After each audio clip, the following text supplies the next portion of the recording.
Well out there, taking care of yourself, looking out for each other. If you're seeing something, ready to say something.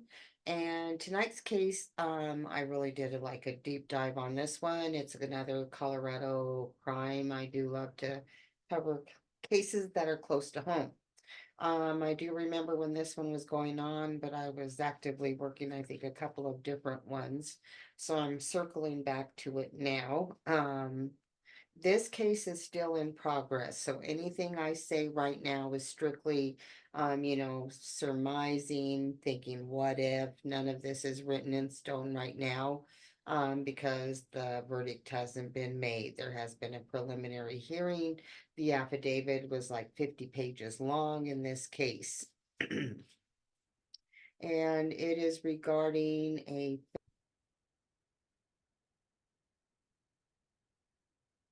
Good evening, my Trues Clues aficionados. I hope you all are doing well out there, taking care of each other, ready to say something if you're seeing something. Tonight's case is really hitting close to home. It took place in here in Aurora, Colorado. It was about a year ago. The verdict has not been made yet, so anything I say on this is something my thoughts on the case, nothing written in stone, nothing directed at the person, simply my thoughts on the case up till now. And that doesn't mean that, my thoughts are what's going to happen, but it is a take on the case from the research that I've done recently. And it's in regards to what would be known as a happy little couple. On the outside, it was a good Mormon family. They had 6 children. They had been married for about 23, 24 years. At the time of the transpiring of events, one child did turn to be 18 years old. That left 3 children under 18 at the time. And a few of the siblings have moved out and are living on their own right now.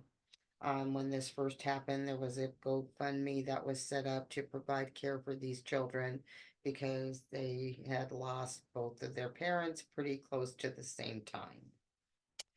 And although they did give the appearance that they were in love with each other and they spent all of their time with each other, as we all know that there was things playing in the background there. Um, when you see them, they presented as a very loving couple, but of course, there were things going on in the background.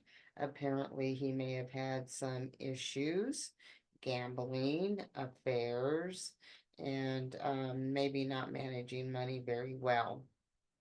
They would work out in the morning together. He just loved, working out together, supposedly. And he would fix her these breakfast smoothies with all the vitamins and nutrients that you need to get through the day. And they would work out, then they would go to work. I don't know if it was at the same time or not. 48 hours did say she was a dentist, but the guy that I'm following, the Decay News guy, said that she worked in the office and was helping out there. That doesn't mean she was doing dentistry work. It sounds like he was. So, they were working, living their best life, and like I said, they were had the 6 kids. I guess they were very active in their church, and life was going on. Well, one day Angela started feeling ill. She couldn't explain why, didn't know why. Eventually ending up at Parker Adventist Hospital. They looked at her, they couldn't determine what was wrong with her. It was pretty serious. She was feeling pretty badly.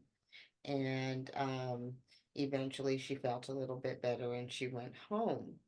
And, not too long after that, she got sick again and she ended up back at Porter Adventist again. Again, they were unable to identify the actual cause of her illness, what was going on, what caused this to go on. And, all the whole time that this is going on and she's in the hospital or, urgent care, wherever she's ending up at the time, she's in consistent texting with her husband, as many of us do, when you're married, levels of communication are different, but this is like a serious situation. So she's texting him and she's telling him how she doesn't feel good, and he's trying to surmise what it could be. Did they check this? Did they look at that? And she's like, we'll see what happens. Well, there was, like I said, nothing determinate from those two visits. So she goes home that day because she's starting to feel a little bit better, spending time with the kids, and there's so many text messages exchanging between him and her, identifying the fact that she doesn't feel good, she's having headaches, memory loss, her stomach doesn't feel good, she's really not wanting to eat. On some days she wants her smoothie, on other days she doesn't, but most of the time she's having the smoothie. And then when she's in the hospital, she's like, I don't feel good, I haven't really eaten. He's like, do you want me to bring something? She's like, yeah. So he would stop at a restaurant, grab something for her, or again bring her little smoothie. So all of this was transpiring during the time that she was in and out of the hospital and not feeling well. And of course, her office members and counterparts were concerned as to what was going on with her as well. So, not knowing what was going on or where to look, the hospital was in a conundrum. They're not really sure what was going on at the time. And by the time they figure out what's going on, of course, it's too late for poor Angela. This was all taking place around March of 2023. March 6th is when she had, the really bad headache, higher blood pressure, slow concentration. She had called her Jim at the office and she's like, hey, you know what? I'm really not feeling that well. And then you can see, where he's texting her, keeping an eye on her. But at some point in all of this texting, you're like, why was there never the suggestion to, hey, he eventually does take her to the doctor, but there was a long time that had transpired before he took her to the doctor. And I'm like, well, if that would have been my loved one, there would only be so much time that's going to transpire before I'm going to say, hey, let's get this crap taken care of. Let's find out what's going on. Let's get to the bottom of this. So, things go on, and it was later found out that there had been three poisoning attempts on Angela. The first being arsenic. And this method, it does take a long time to work, but when they did check her hair, they found out that she had been, put in quite the predicament. And then I guess the next one was arsenic cyanide. And then she ended up in there again and started feeling good. They sent her home again. The last time, the very third time she went in, she did not recover. She did not make it out. And if they did use the sodium potassium on her, that is guaranteed, to stop you dead in your tracks, shut your breathing system down, and then you're gone. And the arsenic, I guess it just makes you feel bad until you go down. There was a search about oleander on his computer, and that is another type of poison that may have been the third thing or last thing in one of the three attempts that was made on her life. So he had during this time had been going to receive a package over at their medical office. Now, their medical office was on Ponderosa Medical Offices. It was just right over by where I used to live when I lived in Aurora. I'd even been to the building for some services myself, not to that dental clinic, though. They had a dental business, and it was called Summerbrook Dentistry. The K News guy that I was following his podcast on was a semi friend, patient of Dr. Jim. And so he was shocked and surprised to find out, what was going on. But it definitely pulled him into the case to know, hey, this guy was treating me. I know his wife. He said he didn't know her personally, but he had talked to her that he knew the doctor much better because the doctor also did advertising with his radio station that he worked at the time. So there was that correlation, and there was a little bit of time that had transpired, so he kind of felt like he knew this guy. So, in the meantime, Dr. Jim was getting a package and it was going to the offices. And he calls and he's like, look, I'm going to be getting a package there. It's personal. Please don't open it. So the person that took the call didn't open it, but didn't bother to leave any notification for anybody else. If this package come, don't open it. So the nurse opened it and she saw that. And she was like, what in the hell? So he had had some financial situations going on, and maybe that led to the gambling and, whatever else he was doing, gambling, women, whatever he had there on the side. So this friend of his that had been a friend of his, or he had been a college acquaintance and they were then friends, came in to help him with the business because his business was suffering and it was going down the tubes. He didn't have enough money to keep it going. So Dr. Ryan came in. The nurse finds this, excuse me, the nurse finds this canister. She becomes concerned. She goes to Dr. Ryan. She's like, Dr. Ryan, what the hell?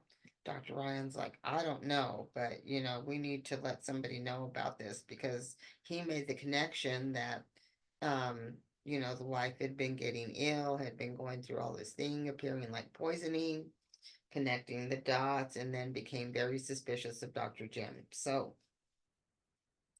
he this is the nurse that's treating Angela at the time. And so Dr. Ryan says, hey, I think something's going on here. Well, the nurse has an obligation in her position to call the police and let them know, there could be a possible homicide attempt. Yeah. So she seemed to let it get a little bit better before going downhill for the last time. And if you look at the text messages and stuff, right before she got really sick and expired, he was bringing her outside food and drink. She went to University Hospital, which is actually walking distance from where I used to live. It was a big deal getting that in. It used to be in lower downtown. Excuse me, my allergies.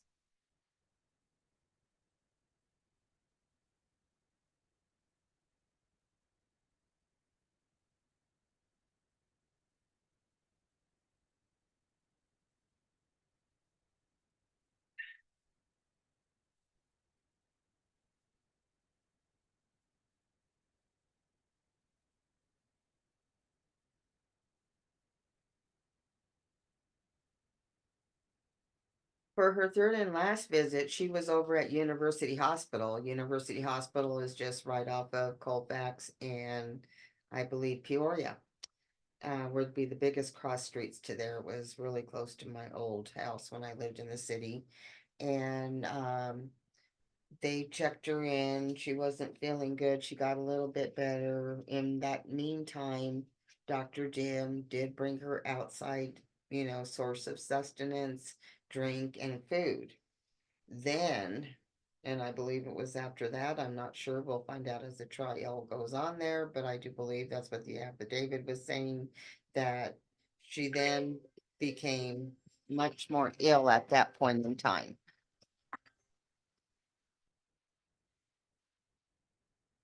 She then became that much, she became, so her third and last visit, so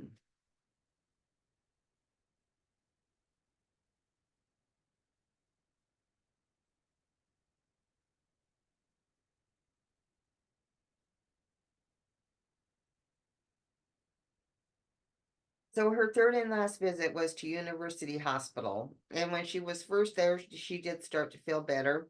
And then she took a turn for the worst and she ended up expiring there at the hospital. I do believe during that time that Dr. Jim did bring her some outside sustenance. I don't know, that'll bear truth as the trial goes through, but I do believe that's what happened. And she seemed to go downhill pretty quickly after feeling better for some reason, and after that expired very quickly. And the interesting part about it is, during the last episode of those podcasts, he did bring on a poisonologist or an arsenicologist or whatever. He did say that her symptoms did not match the symptoms that are known for the drug that they are telling in the case was used to, you know, off her.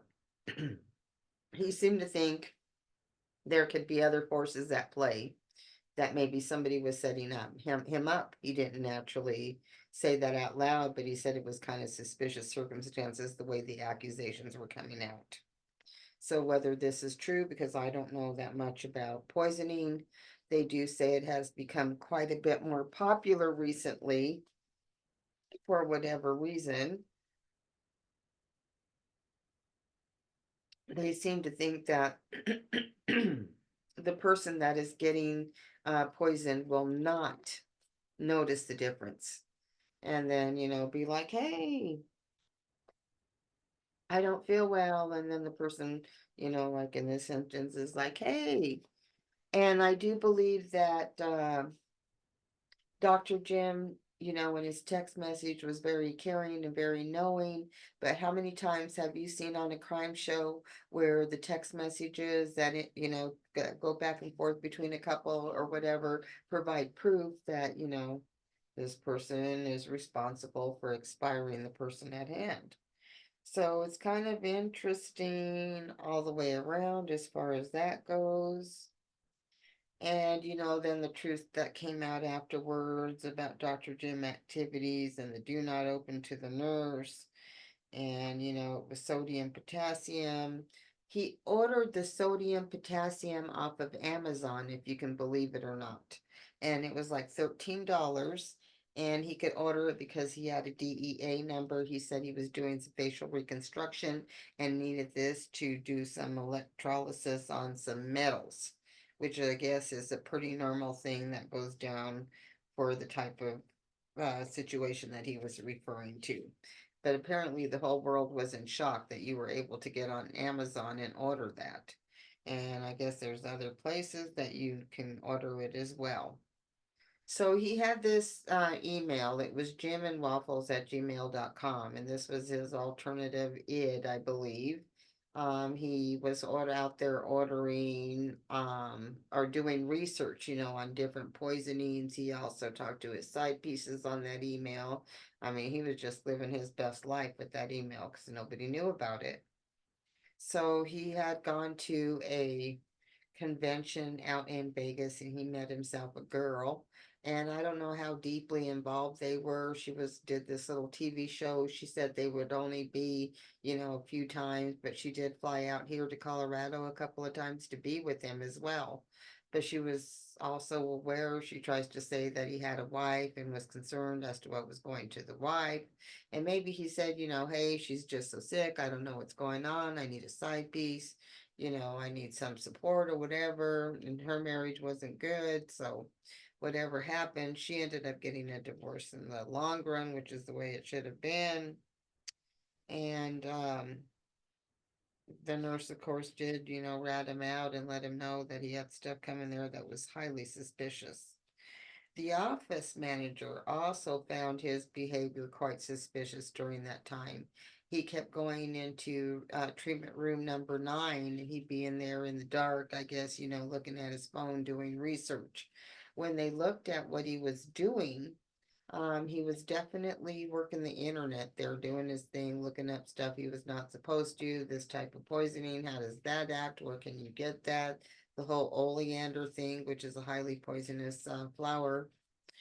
And so the office manager thought that was weird and ratted him out for that type of behavior as well. So everybody was like, this guy's acting like a big jerk. So he definitely, I mean, I don't know how many people have, multiple emails. I do not. After Angela passed away, It was only a couple of days after that passed before he was also arrested for suspicion of that crime. So when Angela was in the hospital, Ryan and I believe his wife name was Michelle, Angela and Jim were all like friends. They would do stuff together outside of work. So they were definitely concerned as to what was going on with Angela and what was going down and thought the whole thing was suspicious behavior as well.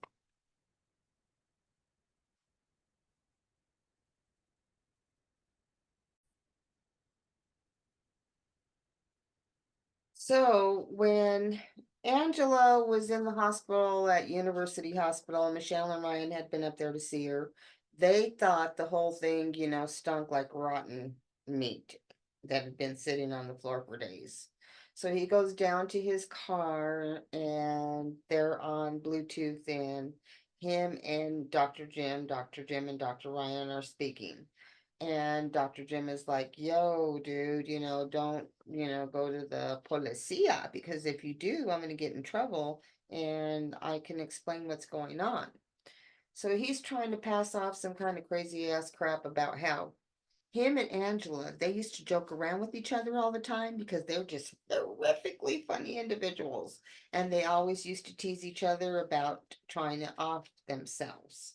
Just expiring themselves off the face of the earth.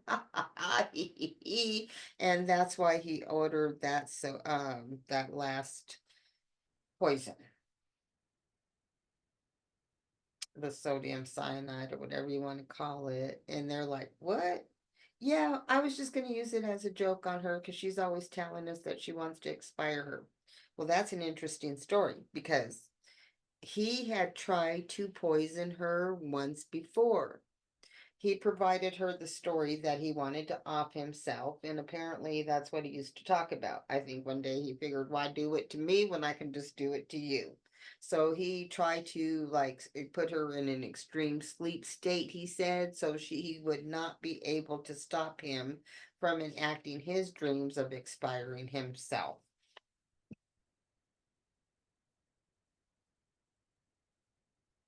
I don't even know what to say about that, but that's what he's trying to tell Dr. Ryan. And please don't talk to the Popo because that's what was going on. It was just a big joke between the two of us. But then, the story varies. He may have had it for her, he may have had it for him. Just as crazy as can be. What kind of person? What kind of story? Oh my God, that's when you're really clutching at straws, if you ask me. So eventually, Ryan gets fed up with the conversation. He's like, look, just shut your mouth and get a lawyer. End of conversation. Yeah, okay. That's, and then of course Ryan had already told the care nurse there what his thoughts were, and she had to contact the authorities, and thing went from there.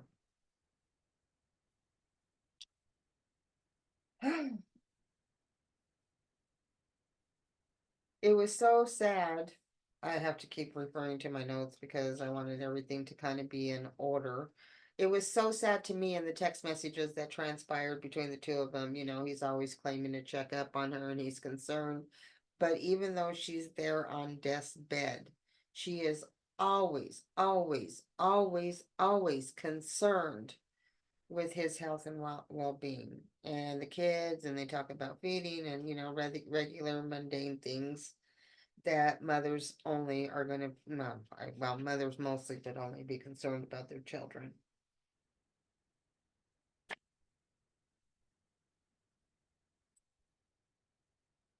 So the truth comes forward later, that he's a womanizer, he was a gambler, and basically, uh, oh yeah, he also had a porno addiction. And that's an expensive addiction, especially with online crap nowadays. It just all costs you some kind of money. So that wasn't good at all.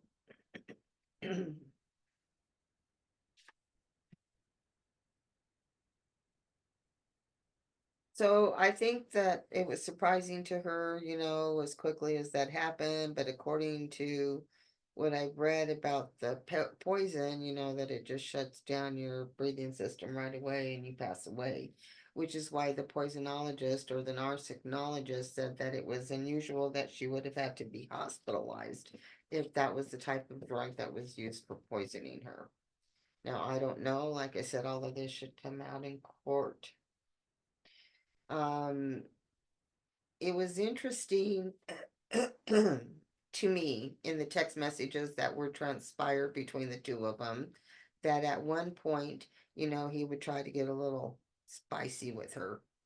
And she never acknowledged the text message or never responded to him. She just, fall off the face of the earth and then pick up later like that text never happened. And I think that's from somebody who's ick, as they call it, with that part of their life. Um, and the texts are awfully supportive, but how many crime shows have you watched where, there's text messages or crap like that to support what happened to the victim? So, okay. So I could be 100% off on this, but after as I'm looking at it and feeling it, my feelings on the subject are he's like a modern day John Lisk. And that John Lisk was the guy who lost his job back in the early black and white days, TV wise.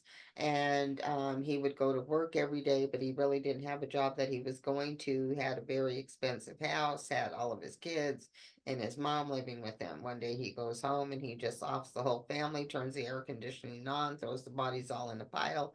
He takes off and he goes living his best life. He remarries again, has, all that crap going on. By the time they find out who he is, where he is, and what's going on with him, he's already an old man. And that family had been off for quite some time. So, if what they're saying about Dr. Jim is true, I do believe that it was a combination of that thing. He really did care about his family and his kids, especially his wife, but he did not want her to find out the truth about him. And he was willing to go to whatever extent he had to get that done. But at the same time, he'd always been, living his best double life. So that wasn't going to stop. That's why he continued to see chickies on the side. But also, how long can you cover up the fact that, your crap is falling apart? You got a family that you're taking care of. You're all in the same business. So if you go down, she goes down, house goes down, everything goes down. Even though he was a very quiet individual, like Dr. Ryan says, you don't know what happens inside of a person. You don't know what a person's thinking on the inside. So we'll find out. We shall find out what this affidavit and what kind of proof they have to back it up and just how true it is for those who don't believe. We'll find out. I don't know. I don't want to make any snap judgments, but it just gives my stomach that John Lisk feeling. Whatever it is, my condolences to Angela, Prey, Craig, family, and children. With that, my true clues aficionados, I'll see you on the next episode.